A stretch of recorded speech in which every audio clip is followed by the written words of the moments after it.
Bago tayo magpatuloy, shoutout muna sa ating mga masugid na taga-subaybay, Nocos, Thang Padja, Renato Saclolo, at Rowell Bisa, maraming salamat po sa inyo.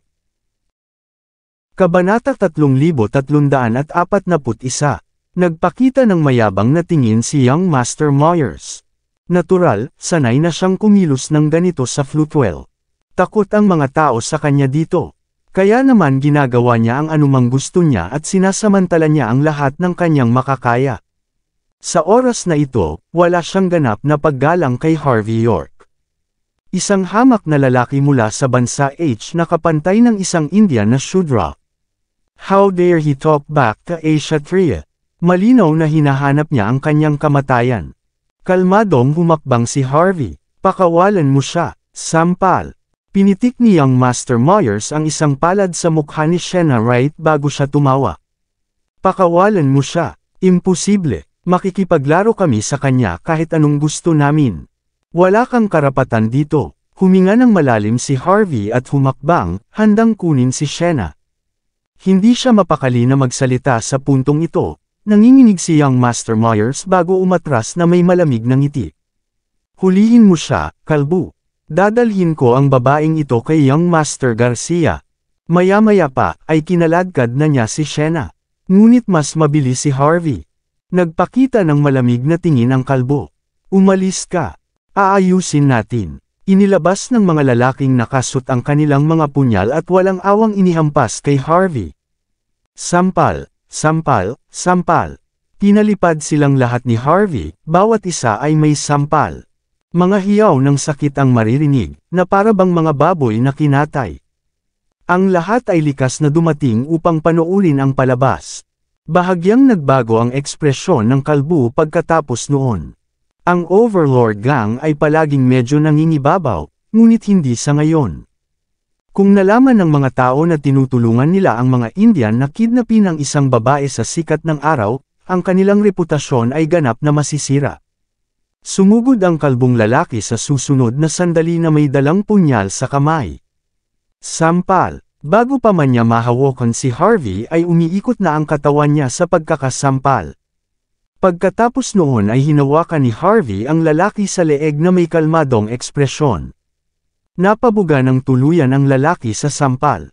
Nang magkamalay siya, pinandilatan niya ng mata si Harvey habang malamig itong nanunuya. Gawin mo kung maglakas loob ka, anak. Ipapaalam ko sa iyo kung gaano kalakas ang Overlord Gang. Natural lang na hindi natakot ang kalbong lalaki kay Harvey dahil sa malakas nitong paniniwala. Bam! Hindi napigil ang magsalita ni Harvey. Agad niyang isinandal ang leeg ng lalaki sa dingding. Ngumuso ang lalaki bago siya nawalan ng malay. Walang tigil siyang nanginginig sa lupa nang mahulog siya. Ang mga mandirigma ay walang pagkakataon laban kay Harvey.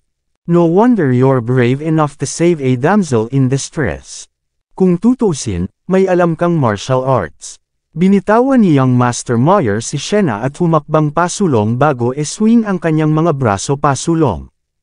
Ang mabangong amoy ay umalangaw kay Harvey habang ang isang dosenang itim na karayom ay makikitang lumilipad patungo sa kanya. Hindi makakaiwas si Harvey sa pag-atake. Kalmado siyang tumayo, handang tusukin siya ng mga karayom. Hoy! Mga tanga kayo! Sa tingin mo ba hindi ka matatalo dahil lang sa nagsanay ka ng ilang taon? Sa tingin mo maililigtas mo kung sino man ang gusto mo? Masyado kang maraming nabasang mga comics. Napakawalang muwang. Akala ni Young Master Myers ay gumana ang kanyang pag-atake nang si Harvey ay nakatayo lang. Nakakalungkot na palaging may mas mahusay kaysa sa iyo. Sabi ni Young Master Myers na may pagmamalaki. Sa tingin mo kaya mo akong labanan dahil lang sa martial arts mo? Hindi mo ba alam na lahat ng martial arts ay nagmula sa India? Kung lalabanan mo kami, hindi ka mananalo kahit may 10 buhay ka pa. Sinisikap mong iligtas ang babaeng nasa harapan ko. Anong biro? Kahit ang Diyos ay hindi na siya maililigtas ngayon. Sabi ko nga, hindi ako mapakali sa iyo ngayon. Manatili ka lang dito at manood. Sa isang sandali, ipakikita ko sa iyo kung paano nakikipaglaro si Young Master Garcia sa babaeng iyon. Kapag natapos na siya, papatayin namin siya at isisi sa iyo ang pagkamatay niya. Ipangtakip ka bilang isang mamamatay tao. Hahaha, si Young Master Myers noon ay sobrang mayabang. Talagang naniniwala siyang nanalo na siya. Naglakad siya patungo kay Harvey York, nagbabalak na kaladkarin siya palayo. Sampal. Pero bago pa mahawakan ng maruruming kamay niya si Harvey ay agad na siyang sinampal. Walang oras si Young Master Myers para mag-react. Ilang ngipin ang lumabas sa kanyang bibig habang siya ay pinalipad bago siya bumagsak sa dingding. Nabasag ang kanyang mga buto pagkatapos ng impact. Hindi man lang siya makaipon ng lakas para bumangon. Paano? Nataman ka ng demonic flower poison. Kamusta ka pa? Mahinang ungol niya. Sa sandaling ito, ang kanyang mukha ay puno ng hindi makapaniwala. Kahit na ang isang henyong eksperto sa medikal na Indian ay hindi makagagamot sa lason, kaya paano nakatakas si Harvey nang walang anumang naramdamang sakit? Nanatiling kalmado ang ekspresyon ni Harvey. Hindi siya mapakali na ipaliwanag kung paano niya natalo ang ganoong kalokohang trick. Agad niyang sinipa si Young Master Myers sa dibdib. Si Young Master Myers ay umubo ng isang subo ng dugo bago siya nawalan ng malay. Tama na, itigil mo na ang pagpapanggap na walang malay. Sabihin mo sa akin kung sino sila. Inangat ni Harvey si Shenna Wright sa lupa bago kalmadong sinulyapan ang kalbong lalaki. Isa lang ang pagkakataon mo. Naningkit ang mga mata ng lalaki sa gulat. Sa pagkakataong iyon, wala siyang ibang nagawa kundi buksan ang kanyang mga mata. Ang mga maharlikang ito ay mga pinarangalan na bisita ng taong nasa likod ng Overlord Gang. Nagawa mo na, ginulo mo ang sarili mo. Kung ikukumpara sa amin, ang mga Indian na ito ay mas nakakatakot. Lahat sila ay may kaugnayan sa makalangit na templo. Isa ito sa tatlong sekta ng India. Ang Heavenly Temple Head ay isang Brahman. Sa tingin mo kaya mong labanan ang isang taong ganyan? Templo sa langit. Isang Brahman. Sinipa ni Harvey ang lalaki sa lupa. Wala akong pakialam. Bumalik ka at sabihin kay Young Master Garcia ang isang bagay para sa akin. Ihahatid ko si Shenna, at gusto kong lumuhod siya sa harap ko bilang paghingi ng tawad sa loob ng 10 minuto. Kung hindi, hindi na siya makababalik sa India. Maaari siyang mamatay dito. Dahan-daang binuhat ni Harvey si Shenna habang sinisipa niya si Young Master Myers papasok sa kwarto niya. Nagulat si Rachel Hardy, Hayden Balmer, at ang iba pa sa nakita. Ngunit nang ipaliwanag ni Harvey ang lahat ng kanilang mga mukha ay nagdilim sa isang iglap. Maaaring medyo magulo ang mga bagay-bagay na sinabi ni Sir York kay Hayden na may masamang tingin. Ang mga tao sa likod ng Overlord Gang ay hindi dapat maliitin. Narinig ko na ang mga taong iyon mula sa pamilya John. Pamilyang John? Tanong ni Harvey York. Ilang beses na niyang narinig ang tungkol sa pamilyang John. Malaki rin ang respeto ng mga tao noong pinalaki nila sila. Hindi niya maintindihan kung bakit may isang pamilya na mas malakas kaysa sa pamilya Bauer. Huminga ng malalim si Hayden Balmer. Ang ganda ng mga John, Sir York. Sa simula, isa lamang silang ordinaryong mayamang pamilya, ngunit pagkatapos ay mayroon silang pinakamahusay na mga talento sa martial arts na nagawang sumali sa Golden Palace. Mga 20 taon na ang nakalilipas, ang isang nangungunang talento ay nagawang talunin si Colton Torres mismo at umangat bilang pinuno ng Golden Palace. Mula noong araw na iyon, ang pamilya John ay umaakyat mula noon. At dahil sa Golden Palace, halos walang maglalakas loob na labanan sila. Kahit hindi sila top rank na pamilya, parang isa pa rin sila. Ang tanging bahagi na kulang sa kanila ay ang malakas na background na mayroon ng iba pang nangungunang mga pamilya. The Overlord Gang and the John family. Bahagyang tumanggo si Harvey. Naiintindihan niya kung bakit mukhang confident pa rin ang kalbong lalaki sa mga oras na ito. Sinabihan ni Harvey si Hayden na umalis kasama ang kanyang mga tauhan at maghanda sa labas para mapanatili ang seguridad. Nanatili siya sa kwarto at sinabihan si Rachel na alagaan niya si Shenna. Nawalan ng malay si Shenna matapos makainom at madroga kanina. Ngunit si Rachel ay may kaunting karanasan sa sitwasyong iyon. Inutusan niya ang kasambahay na dalhan siya ng isang tasa ng pinakuloang ginger cola at ibinuhos sa bibig ni Shena. Ilang sandali pa, walang tigil ang pag-ubo ni Shena hanggang sa tumalsik ang isang subaw ng alak sa kanyang bibig papunta sa basurahan. Muling natauhan si Shena. Medyo malabo pa ang paningin niya, kaya't pilit niyang nilabanan nang may makita siyang lalaking nakatitig sa kanya. "Sino ka? Huwag ninyo akong hawakan. Tatawag ako ng pulis." Sigaw ni Shena habang hinahawakan ang bote sa mesa para protektahan ang sarili. Ngumiti si Harvey at inabutan siya ng isang basong tubig. "Huwag kang magpanik. Ako ito si Harvey. Nagkita na tayo sa lugar ni Elder Torres noon. Lasing ka. Uminom ka ng tubig." "Harvey." Nakatulala si Shena bago niya maalala kung sino si Harvey. "Ikaw yan. Niligtas mo ako." Tulala pa rin siya, ngunit nagawa niyang pagsamasamahin ang kwento para hindi niya masisi ang maling tao. Hindi naman ganap. May nagtangkang kaladkarin ka palabas ng lugar habang nakadroga, kaya pumunta ako para tumulong. Nakangiting ipinaliwanag ni Harvey ang buong sitwasyon, saka curious na tumingin kay Shena. "Anong nangyayari sa iyo? Judging by your status, may kasama kang ilang bodyguards, di ba? Paano ka nadayan ng mga taong iyon?" Nataranta si Harvey. Siguradong mapapalibutan si Shena ng mga tao dahil sa kanyang pagkakakilanlan. Nakakagulat na nagawa siyang madroga kung iyon ang kaso. Medyo nawala ng kulay ang mukha ni Shena. Wala siyang gustong sabihin, ngunit napanganga siya matapos maalala na iniligtas siya ni Harvey. Bukod sa pagdadala ng team ni Rudolph dito, may isa pang dahilan kung bakit ako pumunta dito. Gusto ko lang lumayo sa sinasabi sa kasal ng tatay ko. Alam niyang tapos na ang negosyo ko dito, kaya tumawag siya para ibalik ako sa Walsing.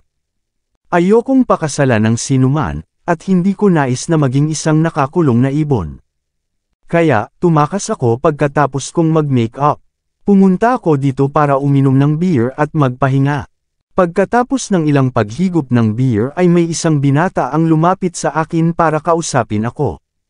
Sinabi niya na naaakit siya sa akin at ako ay kanyang babae ayon sa batas ng India. Walang paraan na matitiis ko ang tangang iyon, kaya sinampal ko siya at sinabihan siyang umalis. Akala ko maliit na insidente lang iyon, pero hindi ko inaasahan na babalik ang lalaking iyon. Nagdala siya ng ilang mandirigma, at inutusan akong maglingkod sa isang lalaking tinatawag na Young Master Garcia. Sinabi ko sa kanya na umalis muli at humingi din ng kapayapaan, ngunit hindi sila nang ahas na lumapit. Pagkatapos, ang bastard na iyon ay tumakbo sa akin at nagbuhos ng isang bote ng beer sa aking bibig. Agad akong nanghina, hindi man lang ako makahingi ng tulong. Anyway, salamat sa pagligtas sa akin anuman ang ating kasaysayan. Sisiguraduhin kong ibabalik ko ang pabor. Si Shena Wright ay takot na takot ngayon. Kung hindi dahil kay Harvey York, sinamantala na siya. Gusto niyang paghiwalayin ang mga tao matapos itong isipin. Ibinibilang sila ng mga taong iyon kaysa sa iba, ngunit ang ginagawa lang nila ay marumi. Pinikit ni Harvey ang kanyang mga mata. At saka, ang mga taong tumulong sa kanila ay mula sa Overlord Gang. Kilala mo ba sila? Hindi. Nakilala ko lang si Elder Torres pagkatapos pumunta rito. Hindi ganoon kahanga-hanga ang Overlord Gang. Maaari kong tawagan si Elder Torres para harapin ang pinuno ng Gang of Six. Pagsisisihan nilang ipinanganak sila, ngunit ang kanilang tagapagtaguyod, ang pamilyang John, ay medyo nakakabahala. Pamilyang John, natigilan si Shena bago nagngangalit ang kanyang mga ngipin. Sila yan, narinig ko ang tungkol sa kanila. Sinulit nila ang lahat para lang umangat bilang isa sa dalawang nangungunang pamilya sa Floatwell. Mayroon silang suporta ng Golden Palace, ngunit patuloy silang nakikipagtulungan sa mga Indian para sa pera at kapangyarihan. Ang mga taong ito ay kay Young Master John o Lady John. Narinig ko na sila ang pinaka nakikipagtulungan sa mga Indian. Sila rin ang laging nagpapasaya sa kanila. Sa likas na katangian, si Shena ay hindi isang simpleng tao. Matapos makarating sa Floatwell sa loob ng ilang araw, nagsagawa siya ng malawak na pananaliksik sa kanyang sarili. Huminga siya ng malalim at humigop ng tubig. How dare those bastards try to take advantage of me? Babayaran ko sila. Malamig na bulalas ni Shena. Ngumiti lang si Harvey. Nagpadala ako ng isang tao upang sabihin kay Young Master Garcia na lumuhod sa harap ko sa loob ng 10 minuto bilang paghingi ng tawad. Ginawa ko ito para hindi sila makaganti sa atin sa hinaharap. Ito ay upang malutas ang problema minsan at para sa lahat. Malapit na silang dumating. Aalis ka ba? O may balak ka bang manatili at manood? Natigilan si Shena sa sinabi ni Harvey. Hindi niya inaasahan na magiging ganoon ka-confident at dominante si Harvey kapag siya ay mukhang ordinaryo. Hindi lamang siya walang takot matapos marinig ang tungkol sa mga background ng mga taong iyon, binalak pa niyang harapin ang sitwasyon sa lugar. Hindi mapigilan ni Shena na mapahanga nang makita niya ang mga mata ni Harvey. Ipinilig niya ang ulo para mawala ang mga nakakagambalang iniisip. Ako ang nagsimula nito, Sir York. Hindi ko kayang lumayo at iwanan kang mag-isa. At saka, hindi pa natin alam kung sino ang mga nakakatakot na ito at kung sino sila. Kabanata 3345. Tumanggi si Shena Wright na ibunyag ang kanyang kinaroroonan at pinagalitan ng kanyang ama matapos na tuluyang makawala mula sa kanyang mga bodyguards. Pero nagalit siya pagkatapos niyang isipin kung ano ang kanyang mga pinagdaanan. Mabilis siyang nagpadala ng text message sa pamamagitan ng kanyang telepono. Ngumiti si Harvey York kay Shena at inabot sa kanya ang isang bote ng soda. Hindi na mahalaga. Manood ka na lang ng palabas habang nandito ako. Sanay na yung mga ganyang umarte. Akala nila mas magaling sila sa atin. Kailangan ko silang turuan ng leksyon ngayong nandito na sila. Dahil lamang sa mapayapang pagbangon ng ating bansa sa kapangyarihan ay hindi nila tayo maaaring balewalain. Parurusahan sila sa paggawa ng ganyan dito. Kalmado ang ekspresyon ng mukha ni Harvey. Sa panahon ng digmaang Euro-Amerikano noong panahong iyon, ang tinaguriang Indian Gods of War ay pinalo hanggang sa sila ay isa-isang nolipol. Bakit siya natatakot sa ilang maliliit na fries? Anong biro? Kasabay nito ang pagpasok ng kalbong lalaki sa isang marangyang silid sa ikalawang palapag. Sa ilalim ng mga tingin ng lahat, lumipat siya patungo sa coffee table sa gitna bago ibinagsak ang kanyang mga tuhod sa lupa. Isang malaking sopa ang nasa harap ng mesa. Nakita ang isang lalaki at isang babae na nakaupo sa itaas. Nakasuot ng puting roba ang lalaki. Siya ay may balat na porselana at mukhang bata pa, ngunit isang nakakatakot na aura ang mararamdaman sa pamamagitan lamang ng pagiging malapit sa kanya. Naturally, ang binatang iyon ay may kahanga-hangang presensya dahil sa kanyang mataas na katayuan. Ang lalaking ito ay walang iba kundi ang isa sa mga direktor ng Baroda Business Council at isa ring nangungunang talento mula sa Celestial Temple, si Freddy Garcia. Nakaupo sa tabi niya ang isang magandang babae na nasa 20 anyos. Siya ay may magandang mukha at magandang figure. Ang kanyang masikip na itim na Balenciaga na medyas ay magpapabaliw sa sinumang lalaki. Ang babae ay ang ika-9 na babae ng pamilya John, si Dahlia John.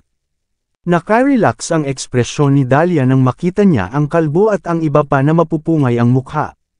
Nagpatuloy siya sa paghigop ng kanyang red wine, na para bang hindi niya mga subordinate ang mga taong iyon.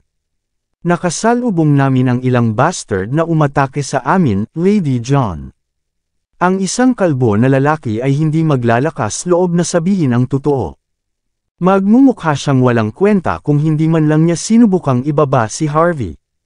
Hindi lang iyon, ninakaw pa niya sa amin ang babaeng iyon. Tama, ang sabi niya ay hinihintay kanyang lumuhod sa harap niya sa unang silid. Inalis din si Young Master Myers. Lahat ng buto niya ay nabali. Nagngangalit ang kalbong lalaki. Mayabang ang lalaking iyon. Siya ay masama, hindi magalang. Bulalas niya. Natigilan ang ibang lalaking nakasot. Hindi sila makapaniwala sa narinig. Sino ang maglalakas loob na sumalungat sa Overlord Gang at sa pamilyang John sa isang lugar tulad ng Flutewell? Dapat may death wish ang taong iyon o ano? Naglakas loob pa siyang bugbugin ang isa sa mga maharlikang Indian. Tapos na talaga siya. Di mahalaga kung saan siya nanggaling o kung anong kapangyarihan niya. Tapos na siya. Sinabi mo ba sa kanya ang tungkol sa Heavenly Temple? Malamig na tanong ni Freddy habang umiinom ng kanyang beer matapos marinig na binugbog ang kanyang mga kasamahan. Siyempre, mabilis na tumango ang kalbo. Pero walang pakialam ang lalaki. Gusto niyang magpakumbaba ka sa harap niya sa loob ng 10 minuto. Hindi kanya papayagan na umalis sa bansa H kung hindi mo gagawin. May bakas ng galit sa mga mata ni Freddy, bilang isang Kshatriya, hindi pa siya minamaliit ng ganito sa buong buhay niya. Pero dahil medyo may kakayahan pa siyang tao, huminga siya ng malalim para pakalmihin ang sarili. Tuluyan nang nawala ang emosyon sa mukha niya pagkatapos noon. Gusto niyang tapakan ang lalaking naglakas loob na tumawid sa kanya. Ngunit alam niyang hindi niya kailangang gawin ito ng mag-isa. Pagkatapos ng lahat, ang pamilya John ay pinarangalan siya na bisita kasama ang Overlord Gang. Kung ikukumpara sa pangungulit ni Freddy, mas nahihiya si Dahlia. Dumaranas rin ang pamilyang John, at walang paraan na hindi sila nagpakita ng paggalang. Masama kung talagang masira ng sitwasyon ang reputasyon ng pamilya. Matapos kumalma ay bahagyang ngumiti si Freddy. Kawili-wili. Normal naman ito kung tutuusin. Walang background ang Heavenly Temple sa bansa H. Natural lang na minamaliit nila tayo.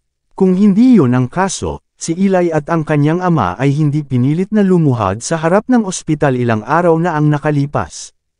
Ang bansang ito ay talagang puno ng mga nakatagong talento. Mukhang handang makipag-ayos si Freddy, ngunit masasabi ng sinuman na galit siya sa puntong iyon. Gusto niyang guluhin si Dahlia to the point na aapakan na niya ang lalaki. Malamig na sinulyapan ni Dahlia si Freddy, malalaman ng isang makaranasang babaeng tulad niya ang iniisip ni Freddy. Ngunit bilang isang miyembro ng pamilyang John, maaari siyang manatiling kalmado at mapanatag anumang oras. Hindi lang nanatili ang ekspresyon niya, hindi rin nagbabago ang paraan ng paghigop niya ng alak. Tahimik niyang inubos ang alak, saka sinulyapan ang kalbo na hindi kalayuan sa kanya. Ang John family at ang Overlord Gang ay may malakas na reputasyon. Ang Templo ng Langit ay mayroon ding napakalakas na background. Sa lahat ng aming lakas na pinagsama, kahit na ang nangungunang 5 pamilya o mga nakatagong kamag-anak ng nangungunang 10 pamilya ay dapat na iwasan kami. Kung gayon, sinong nang ahas na sumalungat sa atin? Siya ba ay mula sa isang holy martial arts training ground o isang marangal na pamilya? Matamis na ngiti ang pinakita ni Dahlia, ngunit malamig na tumitig ang kanyang mga mata. Nanginginig ang kalbo nang may maalala siya tungkol kay Harvey. Tama ka, Lady John. Matibay ang background niya. Siya ay dapat na napakalakas. Baka may koneksyon din siya sa gobyerno ng Floatwell. Background, kapangyarihan, koneksyon. Nag-cross-leg si Dahlia, bakas sa mga mata niya ang disgusto. Sa tingin mo, gaano kalakas ang background niya? Sa tingin mo, gaano siya kalakas? Gaano kalalim ang koneksyon niya? Sa isang lugar tulad ng Floatwell, walang sino man ang mangunguna sa pamilyang John. Niloloko mo ba ako? Pinitik ni Dahlia ang kanyang mga daliri pagkatapos noon. Pagkatapos ay naglabas siya ng isang badge na kasing laki ng palad, gawa sa ginto at may nakasulat na John. Dalhin ang badge na ito sa tanga. Sabihin sa kanya na baliin ang kanyang sariling braso at dalhin ang babaeng nakaakit kay Young Master Garcia pagkatapos itong linisin. Pagkatapos nito, lumuhad siya sa harap ng pinto ng buong 10 minuto. Pakakawalan ko siya pagkatapos ng lahat ng ginawa niya. Ngunit kung hindi niya pinahahalagahan ang pagkakataong ibinibigay ko sa kanya, sabihin mo sa kanya na papatayin ko ang sinumang magtangkang pigilan ako. Nang marinig ang utos ni Dahlia, kinuha ng isa sa kanyang mga kasambahay, na pinangalan ng si Porkwing, ang badge na may kasamang ngiti. Si Porkwing ay miyembro ng sikat na Safflower Fighters. Wala umanong makakahadlang kapag ginamit niya ang kanyang bakal na tubo. Marami na siyang napatay na tinatawag na mga eksperto noong panahon niya. Sinubukan ng Floatwell 6 Gang na bilhin ito sa mataas na presyo. Pero kasama niya si Dahlia. Nakipaglaban siya para sa kanya sa nakalipas na ilang taon, at nakagawa siya ng isang tagumpay para sa kanyang sarili. Dahil dito, patuloy na tumataas ang katayuan ni Dahlia sa pamilya. Bihira nang lumaban si Porkwing mula noon. Pagkatapos ng lahat, kahit sino ay matatakot sa pamamagitan lamang ng gintong badge ni Dahlia. At pagkatapos ng lahat ng maayos na paglalayag, inakala ni Porkwing na siya na ang naging figure. Naniniwala siya na hindi siya magagapi, at kaya niyang patayin ang sinumang gusto niya. Sa madaling salita, isa lang siyang kasambahay na nahuhumaling sa lakas ng kanyang amo. Si Porkwing ay may bossy na ekspresyon sa kanyang mukha habang hawak niya ang badge ni Dahlia, na para bang kaya niyang pamunuan ang buong mundo. Sinindihan niya ang kanyang tabako at lumabas ng pinto kasama ang isang dosenang lalaking nakasuot ng suit sa likod niya. Ang mga magagandang babae na naglilingkod sa mga Indian ay madamdamin, na sumunod sila sa labas para manood ng malaking palabas. Ang mga tauhan na hindi umatras sa oras ay sinipa lahat sa lupa ni Porkwing. Maaaring isipin ng mga taong hindi nakakaalam na isa siyang hari. Bam! Sinipa ni Porkwing ang pinto sa room number 1. Isang dosenang lalaki ang pumasok sa silid, puno ng galit ang kanilang mga mukha. Si Porkwing ay naglalakad sa loob na may tabako pa rin sa kanyang bibig, ang kanyang mukha ay marangal. Hindi niya pinansin ng tuluyan ang iba sa kwarto, at ngumiti ng pilyo. Sino sa inyong mga bastard ang nag-provoke ng isang maharlika mula sa India? May death wish ka ba? Hindi ka ba natatakot na ang iyong buong pamilya ay sumama sa iyo? Nakita ni Porkwing si Young Master Moyers na nakahandusay sa lupa. Samantala, dahan daw ang humihigop ng tsaa si Harvey. Kalmadong ibinuhos ni Harvey ang kanyang sarili ng isa pang tasa at nagtanong. Ikaw ba ay mula sa pamilyang John? At nandito ka pa rin na nagpapakatanga kahit alam mo na. Mukhang malakas ka. May kakaibang ekspresyon na ngayon si Porkwing sa kanyang mukha. Sabihin mo ang pangalan mo. Tingnan ko kung matatakot mo ako. Pumasok ang lalaking nakasuot na may mahinang ngiti nang marinig ang mga salitang iyon. Hindi nila akalain na makakalaban ni Harvey ang mga John. Pagkatapos ng lahat, ito ay isa sa mga nangungunang pamilya ng Floatwell. At saka, sino ang maglalakas loob na sumalungat sa kanila kapag nagkaroon sila ng magandang relasyon sa Golden Palace? Kaya isa ka sa kanila, tahimik na simula ni Harvey. Si Elder John ay itinuturing na isang bayani, ngunit hindi ko inaasahan na ang kanyang buong pamilya ay magiging mga alipin ng mga Indian. Ano ito? Mas masama ba ang pagpaplano ng pamilya mo na gumawa ng pangalan para sa kanilang sarili kaysa kay Shudra? Ikaw, naningkit ang mga mata ni Porkwing. Ang lamig ng ekspresyon niya. Bastos ka, sa tingin mo kaya mo kaming insultuhan ng ganun-ganun lang. Sasampulin kita. Maiintindihan mo kung gaano ka kaina kapag tapos na ako sa iyo. Naturally, ang pamilya John ang lahat sa mata ni Porkwing, at ayaw niyang marinig na napahiya ang kanyang pamilya. Maraming salamat sa lahat ng sumusubaybay. Please subscribe and follow my YouTube and Facebook channel, Filipino Novel. Maraming salamat po. Nanatiling pareho ang emosyon ni Harvey habang nakapikit siya sa tanawing nasa harapan niya. Tama, dahil lingkod ka lang ng iba, diretsyo na tayo sa punto. Anong gusto mo? Si Porkwing na kumukulo sa hindi mapigil ang galit. Narito ang badge ni Lady John, bata. Gusto niyang baliin mo ang sarili mong mga braso at ipadala ang babaeng iyon kay Young Master Garcia, pagkatapos ay lumuhad sa harap ng aming silid sa loob ng 10 minuto.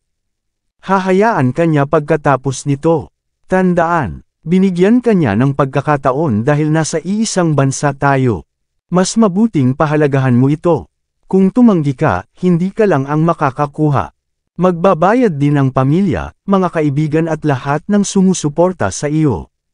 Natural, inakala ni Porkwing na si Harvey ay isang young master na may makapangyarihang background pagkatapos makitang kumilos si Harvey ng napakataas at makapangyarihan. Naglabas pa siya ng badge na may maangas na ekspresyon sa mukha.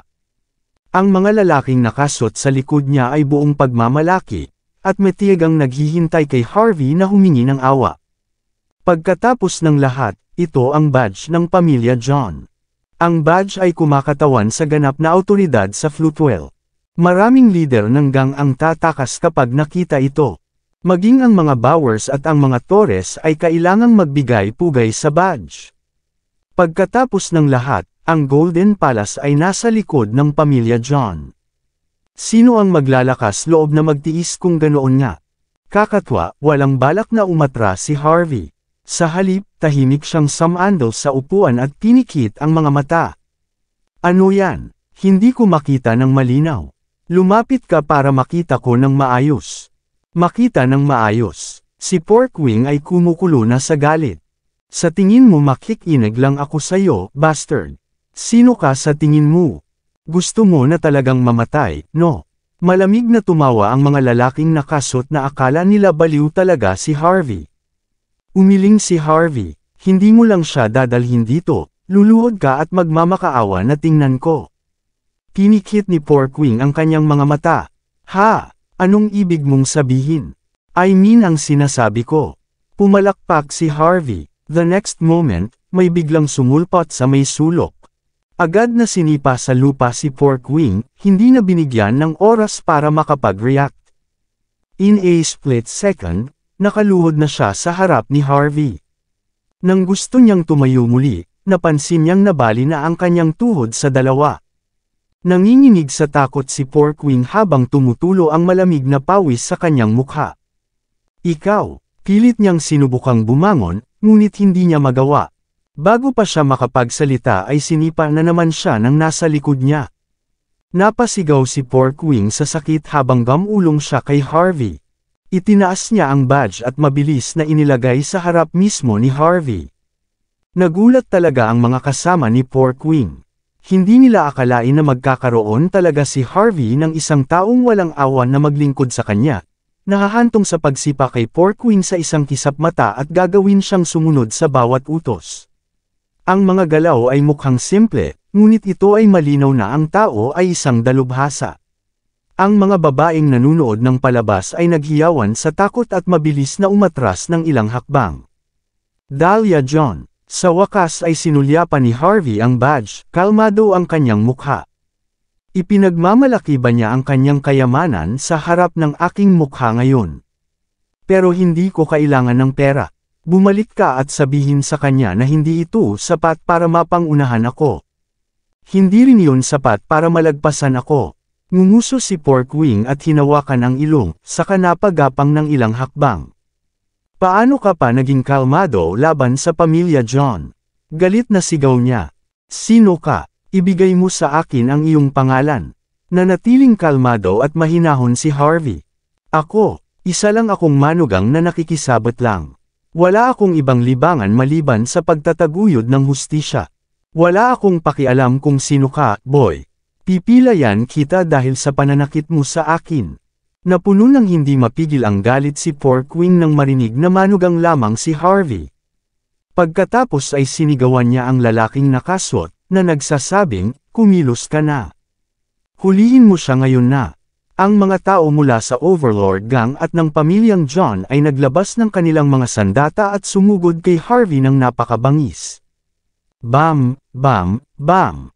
Pinikit ni Rachel ang kanyang mga mata at humakbang pasulong bago pa man sabihin sa kanya ni Harvey. Sa isang sandali, lahat ng sumugod ay pinalipad. Ang kanilang mga buto sa braso ay nabali sa kalahati. Napasigaw na lang sila sa sakit habang nakahawak sa mga bali nilang braso. Hindi sila namatay, ngunit hindi na nila kayang lumaban pa. Bastos ka! Nang inag sa takot si Porkwing nang makita ang nangyayari at likas niyang sinubukang abutin ang revolver.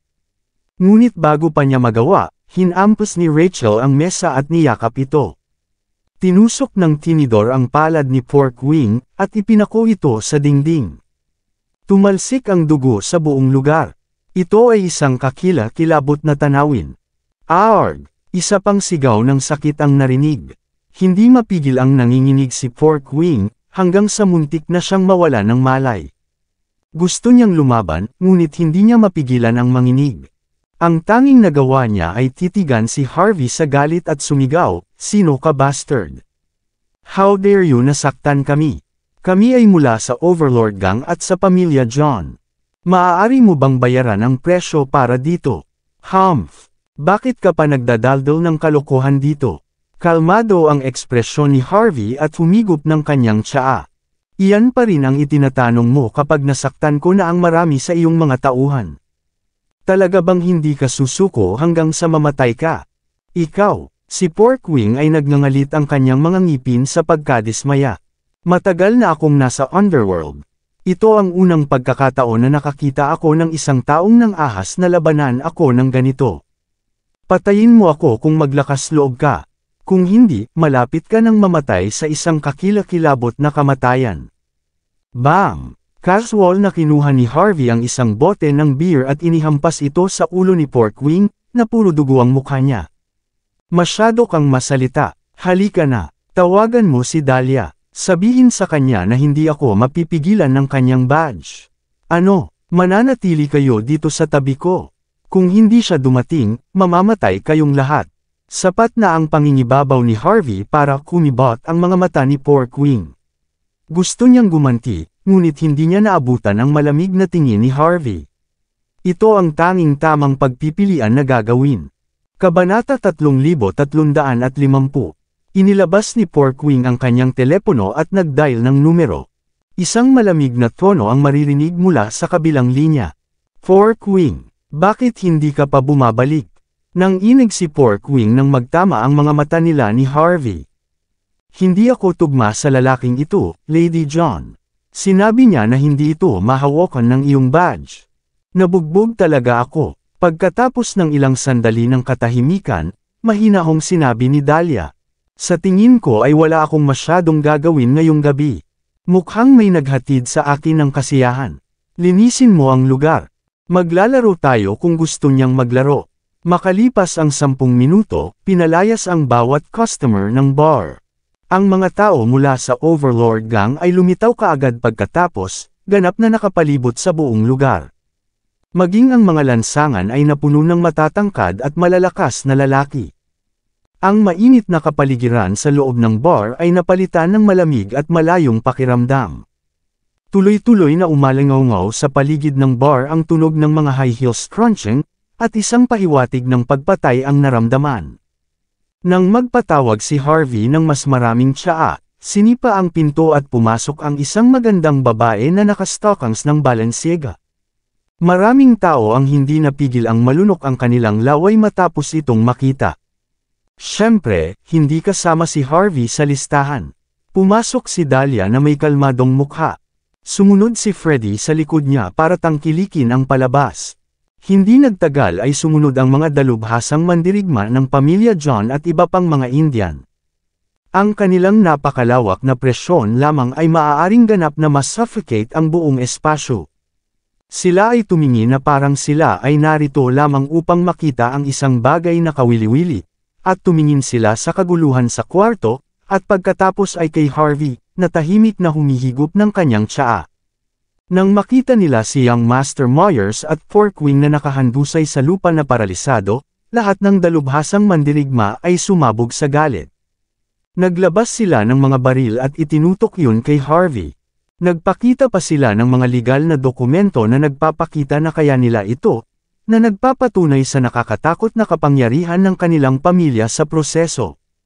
Si Dahlia ay hindi nagmamadali. He waved his hand to stop the others from doing anything bago lumapit kay Harvey. Ikaw ba ang nakabasag ng tuhod ng aking nasasakupan? Ang singkit na mga mata na tanong niya kay Harvey.